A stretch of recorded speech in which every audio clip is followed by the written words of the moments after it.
Hi, everyone. I'm Joanna Jackson, a 30-year-old graphic designer working from my cozy home studio in Boston.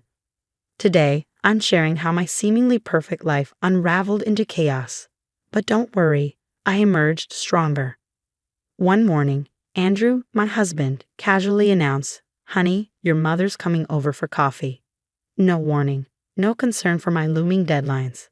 That's the third time this week, I muttered, trying to keep my frustration in check, while eyeing the half-finished designs sprawled across my desk. Andrew, a successful real estate agent who can close million-dollar deals, seemed blind to his mother's manipulative games. 2 years into our marriage, I thought I had it all.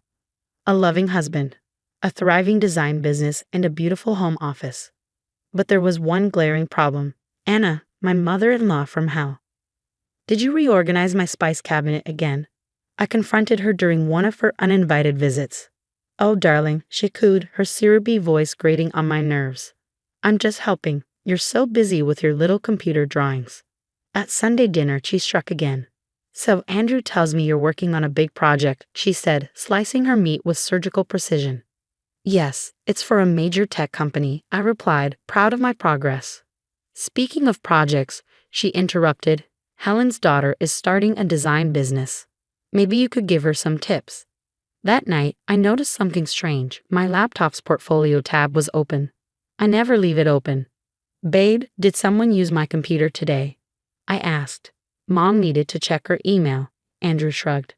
The next morning, my sister Rachel barged in, phone in hand. "Your designs are all over social media," she hissed. "Look at what Helen's daughter posted." I froze as I scrolled through identical designs posted just hours before my client meeting. "This isn't a coincidence," Rachel whispered. "I've seen Anna snooping around your office when you're not looking." That evening, my best friend Diane called. "Girl, you won't believe what I overheard at the bank," she said. "Anna's been asking about your business accounts." The final straw, my office was ransacked, my external hard drive gone. Files deleted. "Maybe you just misplaced things," Andrew suggested. "You've been really stressed." "Are you seriously defending this?" I snapped. His phone buzzed. "Anna, right on cue." "Coming, Mom," he said, grabbing his keys. "We'll talk later." Left alone in my chaotic office, my hands trembled. This wasn't about spice cabinets or surprise visits anymore. My entire business was under siege, and Andrew refused to see it. "Something has to change," I whispered. Little did I know, the real nightmare was just beginning. The slap that would shatter everything was days away, but Anna's game was already in motion. Rachel hugged me tightly. "We need to document everything," she said. "This isn't normal, Joanna." "I know," I murmured, staring at the screen where Helen's daughter's stolen designs mocked me. "And I'm done playing nice." The day of Anna's surprise dinner party started with her usual power move. An unannounced visit. "I'm hosting Bridge Club here tonight," she declared.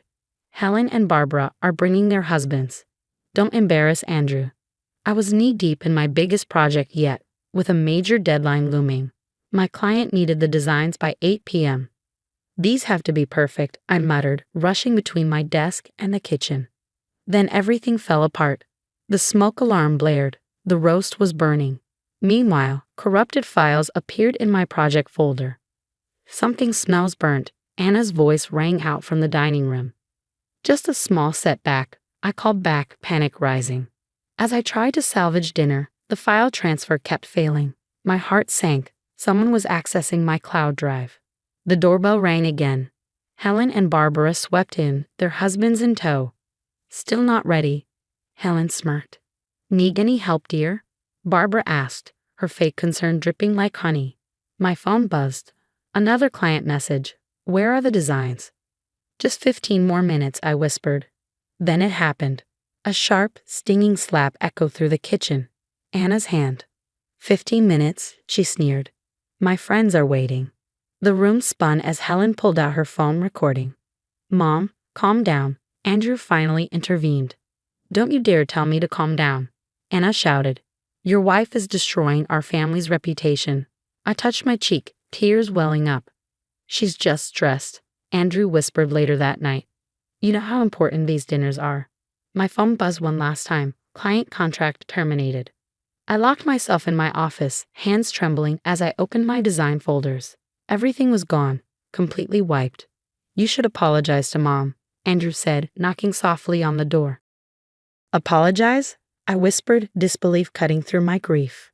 Are you kidding me? She's crying downstairs, he continued. Helen and Barbara are comforting her. I reopened my laptop and my stomach dropped. My designs were already posted on Helen's daughter's business page. Just then, Rachel burst in, holding a small, worn book. I found something, she said, breathless. You need to see this. It was Anna's old diary, hidden among the wreckage of my office. Rachel pointed to an entry from 5 years ago. My hands shook as I read.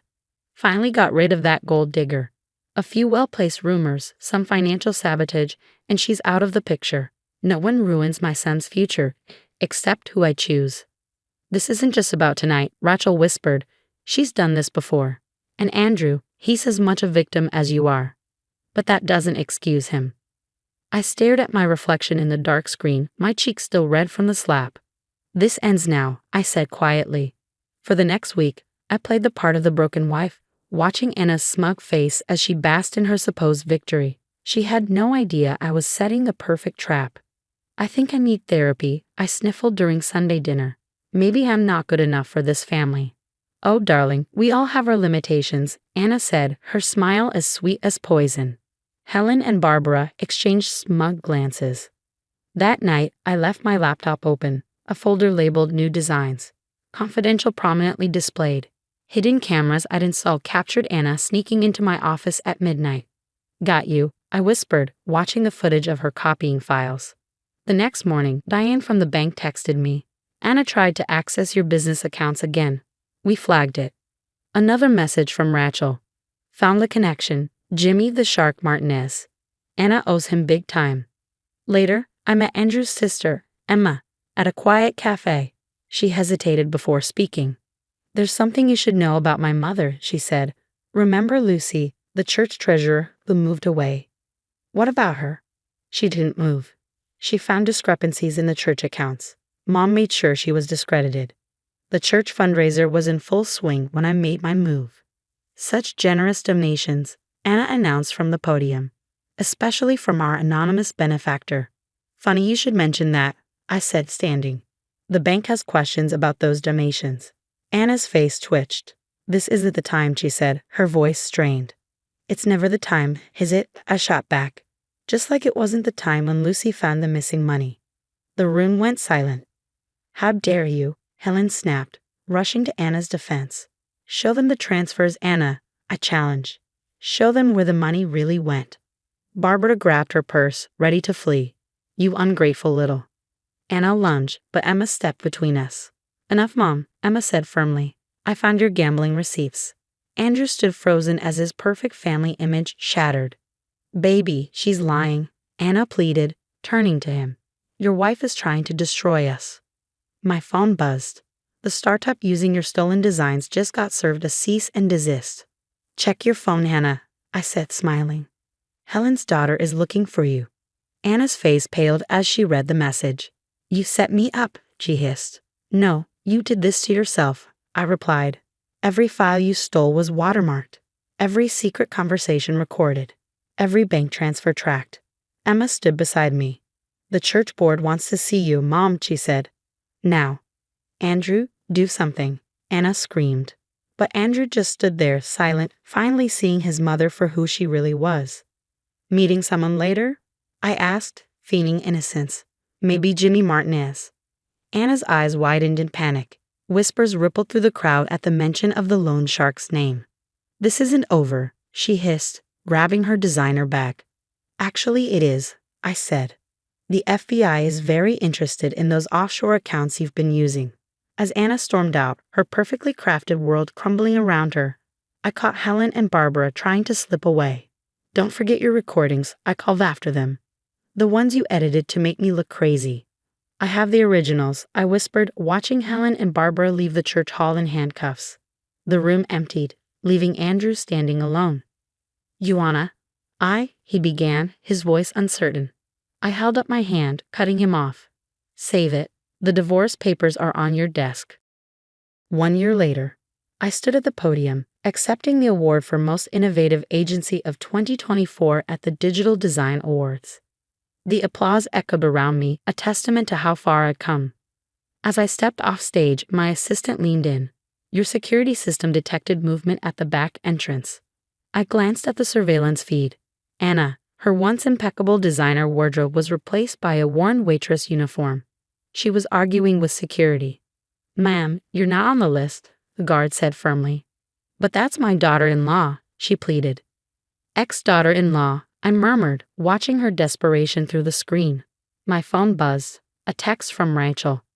Turn on Channel 7. The breaking news showed Helen and Barbara being escorted from their homes in handcuffs. The suspects are charged with multiple counts of fraud and conspiracy. Another message followed.